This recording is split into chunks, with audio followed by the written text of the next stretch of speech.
නමෝ තස්සේ භගවතු අරහතෝ සම්මා සම්බුද්දස්සේ නමෝ තස්සේ භගවතු අරහතෝ සම්මා සම්බුද්දස්සේ නමෝ තස්සේ භගවතු අරහතෝ සම්මා සම්බුද්දස්සේ සාදු සාදු.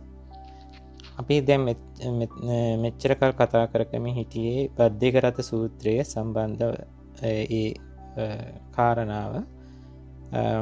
ඒ කියන්නේ කොහොමද පච්චුප්පන්න ධර්මයන් විදර්ශනාව නගන්නේ කොහොමද කියලා අපි කතා කරේ නෑ. ඇත්තටම ඒකේ මුල් කොටස කතා කරා.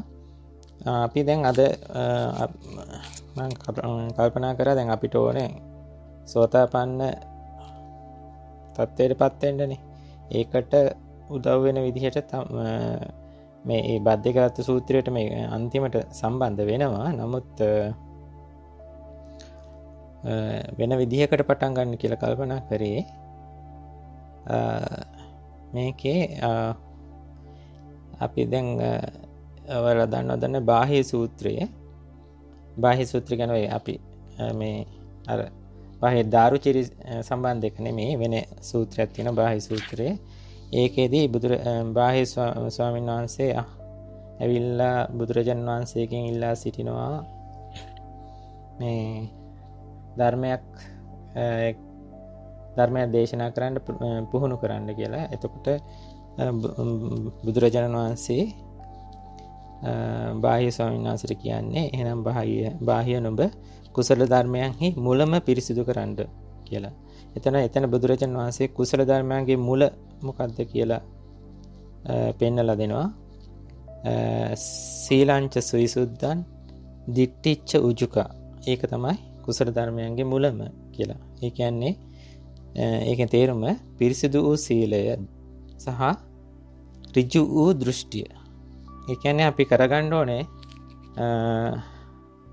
කොහොම හරි මුලට එන්න ඕනේ. මුලට එනවා කියන්නේ ආර්ය අෂ්ටාංගික මාර්ග මුලට આવොත් තමයි අගට යන්න පුළුවන් වෙන්නේ. ඒ කියන්නේ මුලට එන්නේ නැත්තම් එයා ආර්ය අෂ්ටාංග මාර්ගයෙන් එළියේ ඉන්නේ. එතකොට එළියේ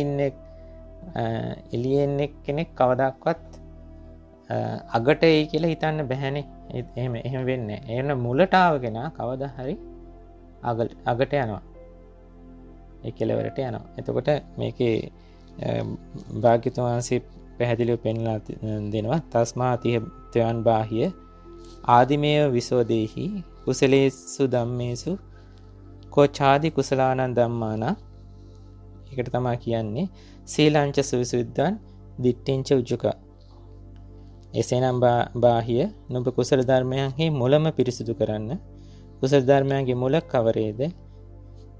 සීලය පිරිසිදු කිරීමත් දෘෂ්ටිය ඍජු කිරීමත්. එතකොට ඔන්න ඔය කාරණා දෙක තමයි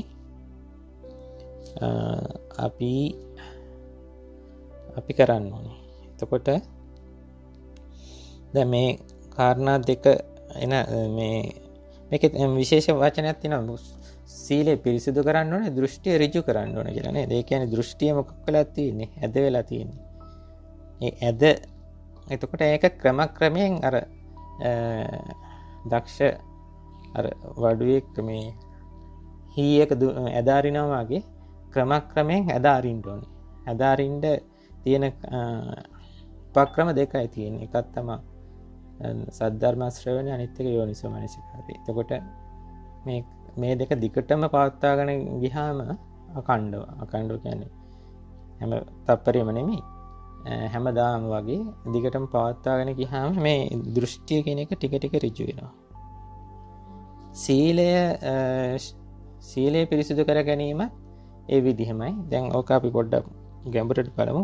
එතකොට දෘෂ්ටිය ඍජු කර ගන්න නම් දෘෂ්ටිය කියන්නේ සම්මා දෘෂ්ටිය ඍජු වුනහම ඒකට කියනවා සම්මා දිට්ඨිය කියලා. සම්මා දෘෂ්ටිය. එතකොට ඊට කලින් තියෙන්නේ මිත්‍යා දෘෂ්ටියනේ. එතකොට මිත්‍යා දෘෂ්ටිය සම්මා දෘෂ්ටියට එන්න නම් අපි ඉස්සෙල්ලාම දැනගන්න ඕනේ මිත්‍යා දෘෂ්ටිය. මොකද ඒක හරියට තේරුම් ගැනීමම තමයි සම්මා දිට්ඨියට එන්න මූලික වෙන කාරණේ. නැත්තම් ඒකමයි පිටිට තියෙන්නේ. එහෙනම් අපි බලමු මොනවද මිත්‍යා දෘෂ්ටිය කියන්නේ. ඒකට අපි මේ සූත්‍ර සාකච්ඡා කරන්න කල්පනා කරා දිට්ඨගත සූත්‍රය කුද්දක නිකායේ. ඒක මෙහෙම බුදුරජාණන් වහන්සේ දේශනා කරනවා දේහි භික්ඛවේ දිට්ඨිගතේහි පරියුට්ඨිතා දේව මනුස්සා ඕලියන්ති ඒකී අතිදාවන්ති ඒකී චක්කුමන්තෝව පස්සන්ති. ඒ කියන්නේ දෘෂ්ටි දෙකකින් මඩිනාලඳ දිවි මිනිස්සුන්ගෙන් ඇතමෙක් පසුබසිත් ඇතමෙක් ඉක්මවා දිව ඇත ඇස් ඇත්තෝම දකිත්. ඔන්නෝක තමයි දිට්ඨගත සූත්‍රයේදී මුල් ගාථාව කියන්නේ දේහි භික්ඛවේ දිට්ඨිගතේහි පරියුට්ඨිතා දේව මනුස්සා ඕලියන්ති ඒකේ අතිදාවන්ති ඒකී චක්කමන්තෝව පස්සන්ති. ඊට පස්සේ බුදුරජාණන් වහන්සේ කතංච භික්ඛවේ ඕලියන්ති ඒකී කොහොමද මහණෙනි ඇතමෙක් පසුබසින්නේ. එතකොට මේක කියනවා මහණෙනි දෙවි මිනිස්සු භවයට ඇලුම් කරනවා. භවයේහිම ඇලෙනවා. භවයේහි සතුට වෙනවා. ඔවුන්ට භව නිරෝධයේ පිණිස ධර්ම දේශනා කරන කල්ලි ඔවුන්ගේ සිත ඒ දෙසට නොපනී. එහි නොපැහැදී. එහි නොසිටි. එහි නොමිදේ. මේ අන්දමින් ඇතම් කෙනෙක් පසුබසී. එතකොට මේකේ බුදුරජාණන් වහන්සේ කියන මේ ඕලියන්ති එකේ ඒ කියන්නේ පසුබසින්නේ කෙනෙක් පසුබසින්නේ කොහොමද කියන්නේ මේ භවයට ඇලෙන නිසා භවයේ මිදෙන්න කියලා දේශනා කරද්දී ඒකට පහු බහිනවා. ඒකට පැහැදෙන්නේ නැහැ. එතකොට මේකෙන් මේ අදහස් කරන්නේ සාස්වත දෘෂ්ටිය. අපි ඒක ගැන බලමු. ඊට පස්සේ බුදුරජාන් වහන්සේ කියනවා කෙසේද මහණෙනි කෙනෙක් ඉක්මවා දිව යන්නේ කතංච බික්කේ අතිදාවන්ති ඒකී. එතකොට මේක කෙනෙක් මේ ජීවිතෙන් පීඩා විඳිනවා. පීඩා විඳිද්දී එයාට මේ ජීවිතේ භවයේ එපා වෙනවා. එතකොට භවයේ එපා වෙද්දී එයා පතනවා භවය නැතිවීම. එතකොට පතන්නේ මේ භවය කියන්නේ ආත්මය නැතිවීම. ආත්මික නැතිවීම පතනවා. මේකෙන් අදහස් වෙන්නේ උච්ඡේද දෘෂ්ටිය. එතකොට මේක තමයි මිත්‍යා දෘෂ්ටියේ එක කොනක්. දැන් මෙතනදී මේක අපි කතා කරේ සාස්ත්‍ව දෘෂ්ටියත් උච්ඡේද දෘෂ්ටියන්නේ. දැන් මේ දැන් අහගෙන ඉන්න අය කියන්න බෑනේ මොකද්ද ඔයගොල්ලෝ හිතානේ ඉන්නේ මොකද්ද උච්ඡේද දෘෂ්ටිය මොකද්ද සාස්ත්‍ව දෘෂ්ටිය? තියෙන ආත්මයක් තියෙනවා දිගටම යන. ඒක මරණයෙන් පස්සේ දිගටම කොහේ හරි තැනක තියෙනවා සාමාන්‍ය ක්‍රිස්තියානි අයට. ඔව්. උච්ඡේද කියන්නේ මේ ආත්මය කියන එක නැති වෙනවා. ඒ කියන්නේ මරණයෙන් පස්සේ නැති වෙනවා. ඒක තමයි. දැන් මෙතනදී මේ දෙකම මේ දෘෂ්ටි දෙකේම තියෙන එකක්. ඒක තමයි ආත්ම දෘෂ්ටිය. මේ ආත්ම දෘෂ්ටියේම පැතිකඩවල් දෙක එකම කාසිය දෙපැත්ත. ඒ කියන්නේ ආත්මයක් තියෙනවා කියලා පූර්ව නිගමනයට ආවහම ඒ ආත්මය දිගින් දිගට තියෙනවා කියන එක සාස්වතයි. එහි මරණයත් එක්ක මේක ඉවර වෙලා යනවා කියන එක උච්ඡේද දෘෂ්ටිය. එතකොට මේ දෘෂ්ටි දෙකම එකම වැරදි මිත්‍යා දෘෂ්ටිය මත පදනම් වෙන්නේ. ඒක මොකද්ද? ආත්ම දෘෂ්ටිය. එතකොට ඒකයි මේකෙන් තේරුම් ගන්න තියෙන්නේ. දැන් නැත්තම් දැන් ඕකමයි වෙන වචන වලින් තියන්නේ ඒමයි ජීවේ ඒමයි ශරීරය කියලා එක දෘෂ්ටියක් තියෙනවා. ශරීරය එකක් ආත්මය එකක් ජීවය අනෙකක් කියලා තව දෘෂ්ටියක් තියෙනවා. ඒකත් ඒකමයි. උච්ඡේද දෘෂ්ටියයි සාස්ත්‍ව දෘෂ්ටියයි පෙන්වන වෙන විදිහ. වෙන වචන වලින් වෙනස්. නමුත් අර්ථයෙන් එකයි. තන් ජීවන් තන් ශරීරං කියන්නේ ඒකමයි ජීවය ඒකමයි ශරීරය. ඒ කියන්නේ ඒකමයි ජීවය ඒකමයි ශරීරය නම් ශරීරය මැරෙද්දි මොකද වෙන්න ඕනේ? ජීවය නැති වෙන්න ඕනේ. කියන්නේ ආත්මය නැති වෙන්න ඕනේ. ඒ කියන්නේ එතනක් තියෙන්නේ ආත්මේ තියෙනවා කියන එක පදනම් වෙලා ඒ දෘෂ්ටිය තියෙන්නේ. එතකොට එහෙනම් ශරීරේ නැති වෙද්දී ආත්මය නැති වෙලා යනවා කියන්නේ උච්චේ දෘෂ්ටිය. එතකොට අඤ්ඤං ජීවං අඤ්ඤං ශරීරං කියන්නේ මේ ඒ ආත්මය වෙන එකක්, ශරීරය තව එකක්. ඒ ශරීරයෙන් නැති වුණත් මැරුණත් ආත්මය තියෙනවා. ඒ කියන්නේ එතන කියන්නේ ශාස්ත්‍ර දෘෂ්ටි. දිගින් දිගටම ආත්මයක් තියෙනවා. එතකොට මේ දෙකම මිත්‍යා දෘෂ්ටි. ඊට පස්සේ මේකෙන් බුදුරජාණන් වහන්සේ කියන අපි මේ ඊළඟ වාක්‍ය චක්කුමන්තව පස්සන්ති කියන එක. ඇසැත්තෝ දකි. එසේ බුදුහිමින් පෙන්වා දෙන්නේ කුමක්ද? මෙතන අපි පළවෙනි ගාථාවෙන් කියනවානේ චක්කුමන්තව පස්සන්ති කියලා. එතකොට මේ මෙහෙමනේ කියන්නේ ද්වේහි බික්කේ දිට්ඨිකතේහි පරිට්ඨිතා දේව මනුස්සා ඕලියන්තියේකේ අතිදාවන්තියේකේ චක්කුමන්තව පස්සන්ති. එතකොට ඇසැත්තෝ දකිත්. එතකොට කොහොමද මේ ඇසැත්තෝ දකින්නේ? කවුද ඇසැත්තෝ? මොනවද දකින්නේ? සම්මා දෘෂ්ටිය තියන අය. අපි බලමු ඒක බුදුරජාණන් වහන්සේ කොහොමද කියන්නේ කියලා. කතංච බික්කේ චක්කුමන්තෝ පස්සන්ති. ඉද බික්ඛු භූතං භූතතෝ පස්සති. භූතං භූතතෝ දිස්සා භූතස්ස නිබ්බිදාය විරාගාය නිරෝධාය පටිපන්නෝ හෝති. එවං කෝ බික්ඛවේ චක්කුමන්තෝ පස්සන්ති. කෙසේද මහණෙනි ඇසැත්තන් දකින්නේ? හටගත් දේ හටගත් වශයෙන් දකි. ඔන්න එතනදී එහෙනම් ඇත්තන් වෙන්න නම් මොකද්ද වෙන්න ඕනේ? හටගත් දේ හටගත් විදියට. භූත කියන්නේ හට ගන්නවා කියන එකනේ. යථා භූත කියන්නේ හට ගන්න ආකාරය යථාර්ථය දකින්න එක තමයි යථා භූත කියන්නේ. එතකොට හටගත් දේ හටගත් වශයෙන් දකි. භූතං භූතතෝ පස්සති. භූතං භූතතෝ දිස්වා. ඒ කියන්නේ හටගත් දේ හටගත් හැටියටම තේරුම්ගෙන දැනගෙන දැකගෙන හටගත් දේ පිළිබඳව කලකිරීම පිණිස විරාගයේ පිණිස නිරෝධයේ පිණිස පිළිපන්නේ වෙයි. එසේ මහණෙනි ඇසැත්තෝ දකින්නේ. මොනවාමයි ඇසැත්තෝ දකින්නේ? කොහොමද?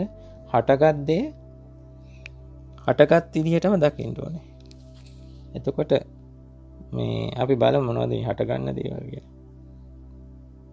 ඊට පස්සේ ඊර්ගාතයෙන් බුදුරජාණන් වහන්සේ දක්වනවා මේ භූතං භූතතෝ දිස්සා භූතස්ස අතික්කමන් යථා භූතේ විමුච්ඡanti භවතන්නා පරික්ඛය සවේ භූත පරිඥෝසෝ විතතං හෝ භව භවේ භූතස්ස විභවා බික්ඛු නාගච්ඡති පුනබ්බවං.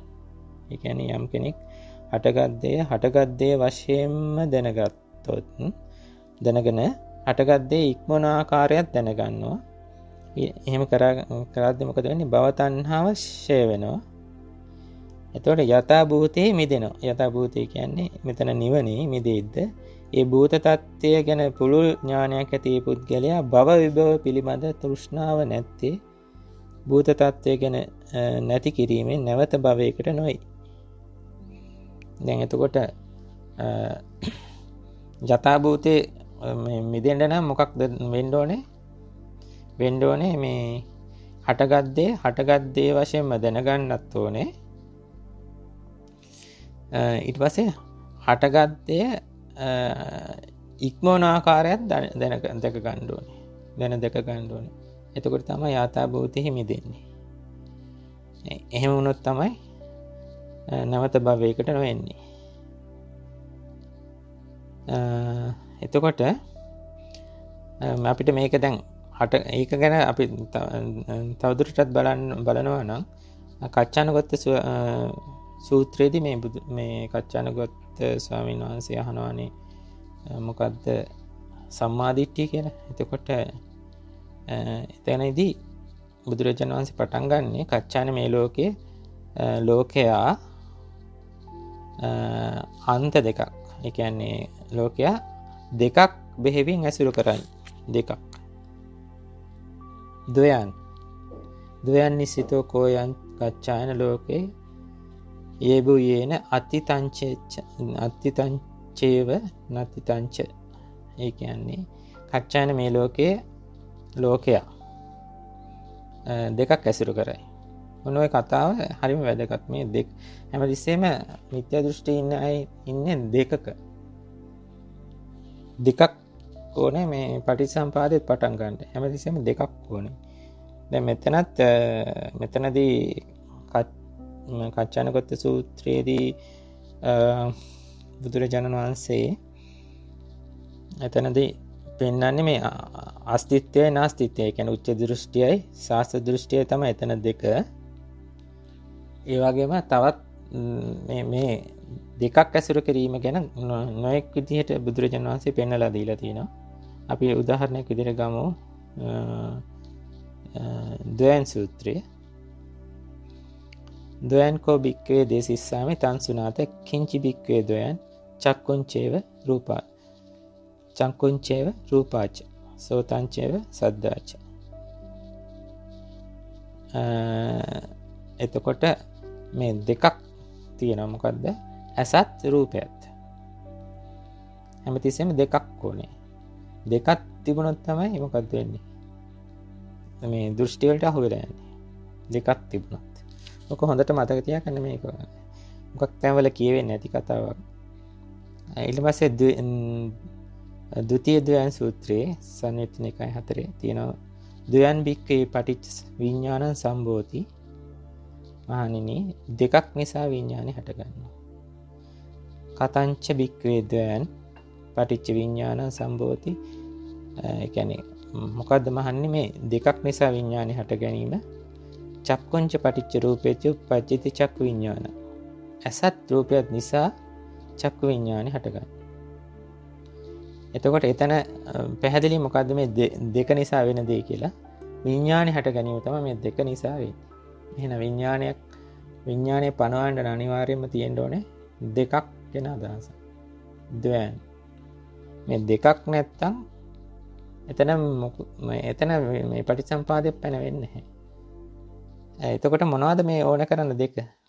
සාමාන්‍ය ඕන කරන දෙක තමයි අභ්‍යන්තර බාහිර කියන දෙක. මේ තවත් දෙකවල් තියෙනවා ගොඩක්. දැන් අපි මෙතන ද්වයන් සූත්‍රයේදී කතා කරන්නේ අභ්‍යන්තර බාහිර කියන ද්වේතාවය, ඩුවැලිටි එක. එතකොට මෙතනදී කියන්නේ අසත් රූපයක් නිසා චක්කු විඥානය හට ගන්නවා. එතකොට මේක තමයි දෙක. එතකොට මේ දෙකක් තියෙන තැන මොකද්ද වෙන්නේ? චක්කු විඥානය හට ගන්නවා. එතකොට මේ කියන අසත් අනිත්‍යයි, රූපත් අනිත්‍යයි. එහෙනම් අසත් රූපයත් නිසා හටගත්තු චක්කු විඥානය කොහොමද නිට්ටය වෙන්නේ කියලා බුදුරජාණන් වහන්සේ එතනින් ප්‍රශ්න කරනවා. ඊට පස්සේ කියනවා අසත් රූපයත් චක්කු විඥානයත් ඒ තුනේ එකතු වීම, එකට යෑම. මේ කොහොමද පාලියෙන් තියෙන කියලා බලමු. මේ තියෙන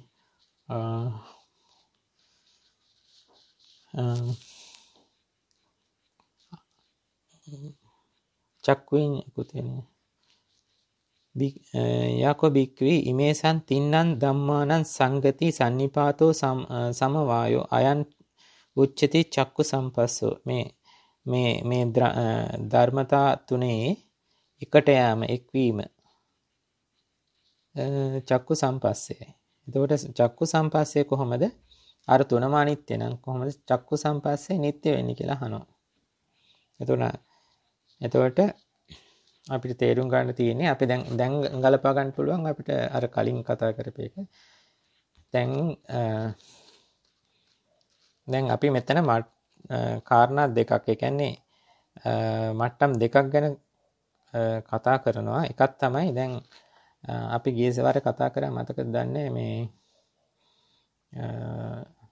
මහා හත්ති පදෝපම සූත්‍රයේ. එතකොට ඒකේ සාරිපුත්ත ස්වාමීන් වහන්සේ පෙන්වලා දෙනවා ඇස බිඳිලා නැත්තම් රූප ඇස සමූහයට පැමිණලා තියෙනවා නම් ඒ දෙක නිසා ඒ අවස්ථාවේදී ඒ තුලින්ම හටගත්තු යොමු වීමක් තියෙනවා. ඒකට යොදන වචනේ තමයි තජ්ජෝ සමන්නාහාර වීමක් තියෙනවා නම් අන්න එතන විඥාන භාගයාගේ හට ගැනීමක් වෙනවා කියලා ගියසරේ කතා කරේ.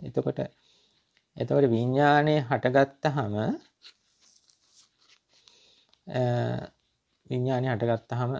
තමයි විඥානේ දැන් හටගන්නේ නැහැ. මම තමයි විඥානේ කියාගෙන හටගන්නේ නැහැ. විඥානේ හටගත්තා කියලා අපි දන්නේ කොහොමද? ඇසත් රූපයත් තේරෙන්න ගත්තාම, දැනෙන්න ගත්තාම. එතකොට ඇසත් රූපයත් දැනෙන්න ගන්නේ විඥානේ හට ගැනීමෙන්. දැන් ඕකේ විඥානේ කියන කතාව අතහැරියොත් ඇසත් රූපයත් තියෙනවා. ඒ කියන්නේ විඥානේ ගේ ක්‍රියාකාරීත්වයෙන් ස්වාධීනව ඇසක්කුත් රූපයකුත් තියෙනවා. මේක තමයි පෘථග්ජනයාගේ දෘෂ්ටිය. මොකද්ද? විඥානයේ බලපෑමකින් තොරව ඇසකුත් රූපයකුත් තියෙනවා.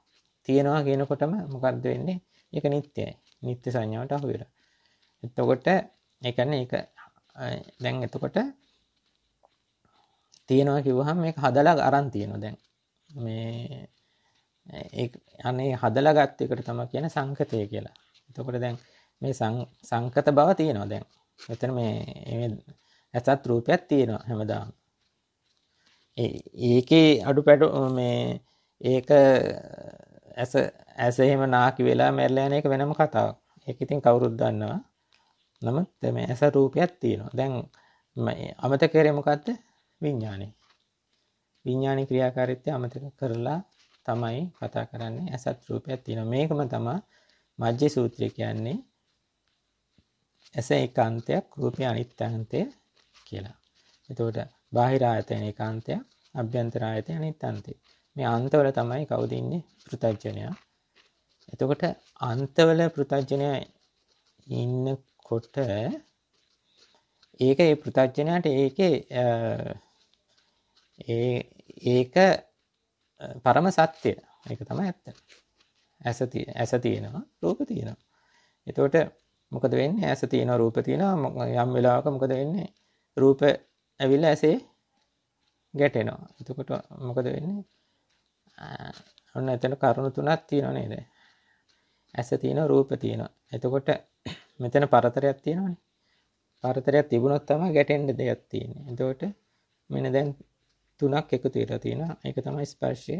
ඒක තමයි පේනවා කියන්නේ. ඔක තමයි පෘථග්ජන දෘෂ්ටිය. දැන් ඔය අන්ත දෙකකින් නැතුව මැද දකිනවා කියන්නේ මැද දැන අන්ත දෙක ප්‍රඥාවෙන් තේරුම් ගත්තාම මැද දකිනවා.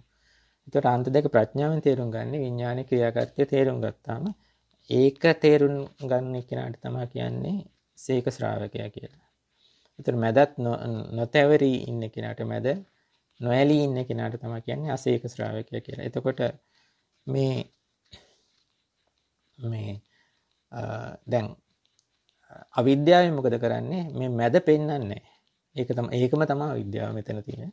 මැද පෙන්වන්නේ. එතකොට මොකද වෙන්නේ? තණ්හාවෙන් දෙකොන ගැට ගන්නවා. දෙකොන ගැට ගන්නවා කියන්නේ ඇසත් රූපයක් තියෙනවා කියලා පෙන්නනවා. එතකොට ඒක තමයි භවය. ඉතින් මම සහ මගේ ලෝකය. මම වෙන්නේ එහෙමයි. එතකොට මේ ක්‍රියාවලිය දැනගත්තාම එයා දෘෂ්ටිය ඍජු වෙන්න ගන්නවා. හැබැයි දෘෂ්ටිය ඍජු වෙන්න නම් දෘෂ්ටිය සම්පූර්ණයෙන්ම ඍජු වෙලා ඒ කියන්නේ මුලට එන්න නම් ඒක ප්‍රමාණවත් වෙන්නේ නැහැ.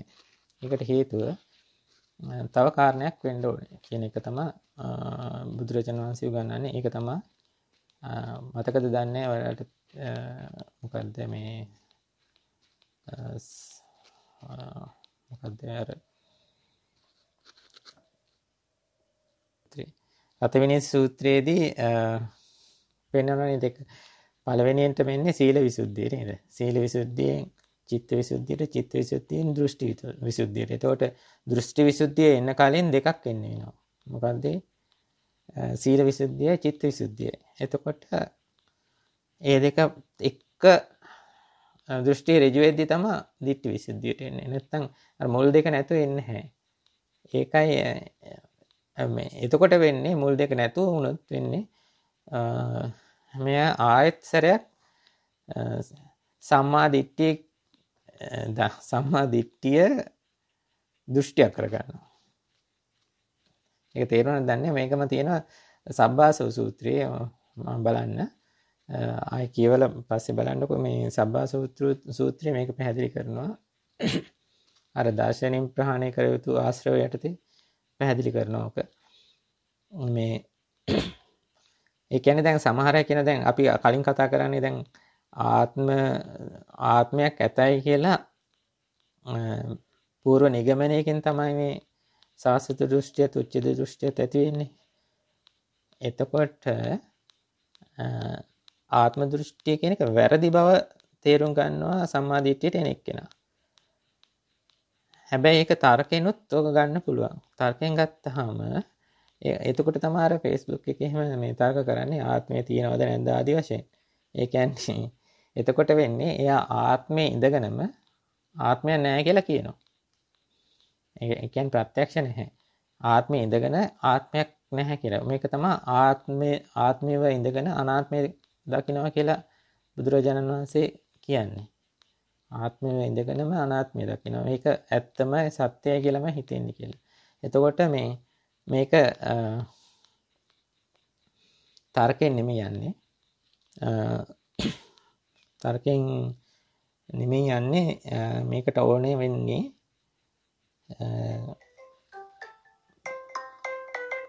මේකට ඕන වෙනවා සීල විසුද්ධිය සහ මොකද්ද චිත්ත විසුද්ධිය. එතකොට මතක දන්නේ අපි මෙහෙම සූත්‍රයක් තියෙනවා දැන් මොකද්ද අවිජ්ජා සූත්‍රය. අවිජ්ජා සූත්‍රය නේ කිමත්ති සූත්‍රය.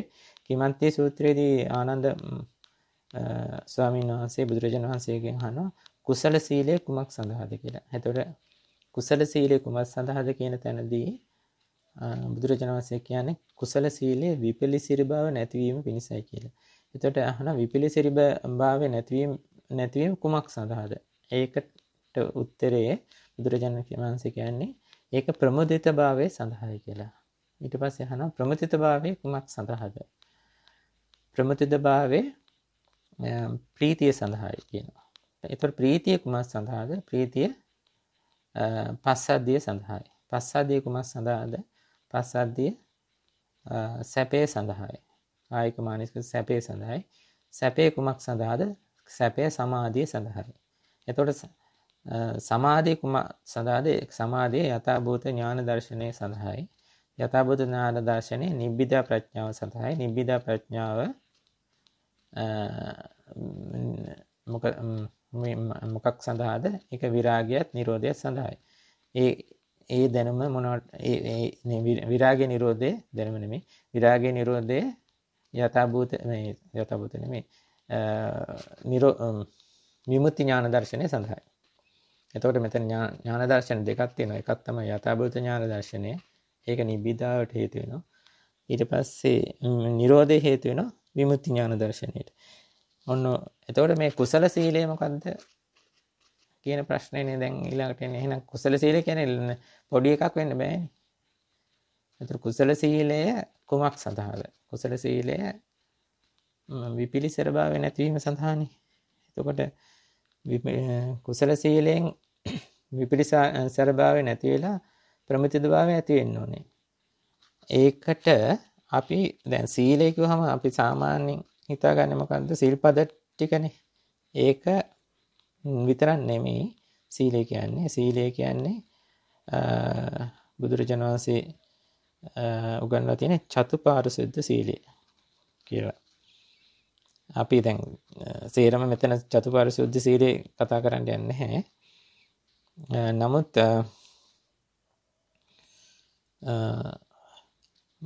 පොඩ්ඩක් ඒක ගැන බලමු. කුසල සීලය ගැන තියෙනවා මජ්ක්‍ධිම නිකායේ 3 දේවදා සූත්‍රයේ සහ මජ්ක්‍ධිම නිකායේ 1 චූලහත්තිපදෝපම සූත්‍රය. මේ දෙක බලන්න. ඒකේ තියෙනවා සෝ ඉමිනාච අරියේන සීලක්ඛන්දේන සමන්නාගතෝ ඉමිනාච අරියේන සන්තුට්ඨිය සමන්නාගතෝ ඉමිනාච අරියේන ඉන්ද්‍රිය සංවරේන සමන්නාගතෝ ඉමිනාච අරියේන සති සම්පජඤ්ඤේන සමන්නාගතෝ මේ හතර තමයි කුසල සීලය කියන්නේ. එතකොට මේ හතරේ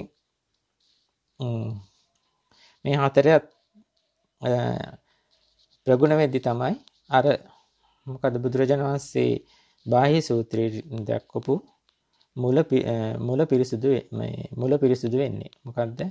මුල කියන්නේ පාරිශුද්ධ සීලයයි දෘෂ්ටිය ඍජු වීමයි. අපි දැන් මේ කුසල සීලය ගැන ඊළඟ සැරේ කතා කරමු. එහෙනම් දැනට පොඩ්ඩක් නවත්තමු. මේ ගැන ප්‍රශ්න තියෙනවද?